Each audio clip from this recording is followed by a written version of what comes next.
Assalamualaikum warahmatullahi wabarakatuh. Saya Nia Astuti, Latsar golongan 2 angkatan 1 dari kelompok 2. Kali ini saya akan menjelaskan tentang Learning Journal Pembelajaran Akuntabilitas. Apa itu akuntabilitas? Akuntabilitas adalah suatu perwujudan pertanggungjawaban dari tugas yang diberikan, ditujukan dari kinerja. Akuntabilitas merujuk pada kewajiban setiap individu, kelompok, atau institusi untuk memenuhi tanggung jawab yang menjadi amanahnya.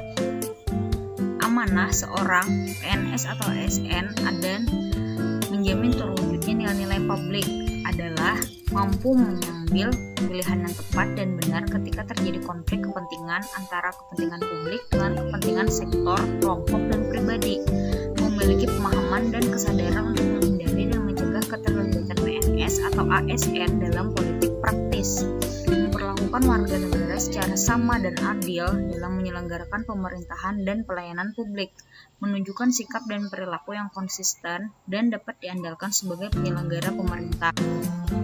Aspek-aspek akuntabilitas yaitu akuntabilitas adalah sebuah hubungan.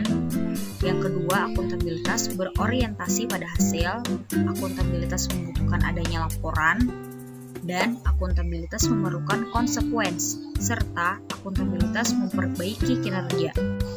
Pentingnya akuntabilitas yaitu ASN perlu menjadi pelayan masyarakat dengan mengenalkan nilai-nilai akuntabilitas untuk membentuk sikap dan perilaku ASN dengan mengedepankan kepentingan publik, imparsial, dan berintegritas. 3 fungsi utama akuntabilitas yaitu untuk menyediakan kontrol demokratis, untuk mencegah korupsi dan penyalahgunaan kekuasaan, serta untuk meningkatkan efisiensi dan efektivitas. Tingkatan akuntabilitas ada 5 yaitu akuntabilitas personal, akuntabilitas individu, akuntabilitas kelompok, akuntabilitas organisasi, dan akuntabilitas stakeholder. Apa itu akuntabilitas? Akuntabilitas adalah suatu perwujudan pertanggungjawaban dari tugas yang diberikan, ditujukan dari kinerja. Akuntabilitas merujuk pada kewajiban setiap individu, kelompok, atau institusi untuk memenuhi tanggung jawab yang menjadi amanahnya.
Bagaimana penerapan nilai akuntabilitas dalam kinerja seorang penyuluh pertanian, yaitu dengan melaksanakan tugas dan fungsi sesuai dengan Undang-Undang 16 Tahun 2006 tentang Sistem Penyuluhan Pertanian, yang diantaranya adalah melaksanakan penyuluhan mulai dari persiapan penyuluhan sampai dengan evaluasi hasil penyuluhan.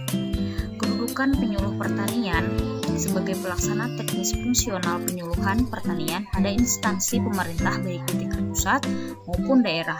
Penyuluh pertanian dimaksud hanya dapat diduduki oleh seorang yang telah berstatus sebagai pegawai negeri sipil.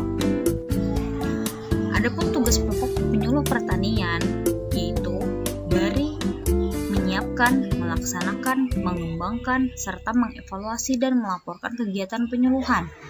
Di antara kegiatan-kegiatan tersebut yaitu antara lain persiapan penyuluhan, meliputi identifikasi potensi wilayah, memandu penyusunan rencana usaha petani, RUK, dan RDKK, penyusunan program penyuluhan pertanian, serta penyusunan rencana kerja tahunan atau RKTP penyuluhan pertanian. Yang kedua yaitu pelaksanaan penyuluhan pertanian, meliputi penyusunan materi, perencanaan metode penyuluhan pertanian yang akan digunakan pada saat menyuluh, serta menumbuh dan mengembangkan kelembagaan petani.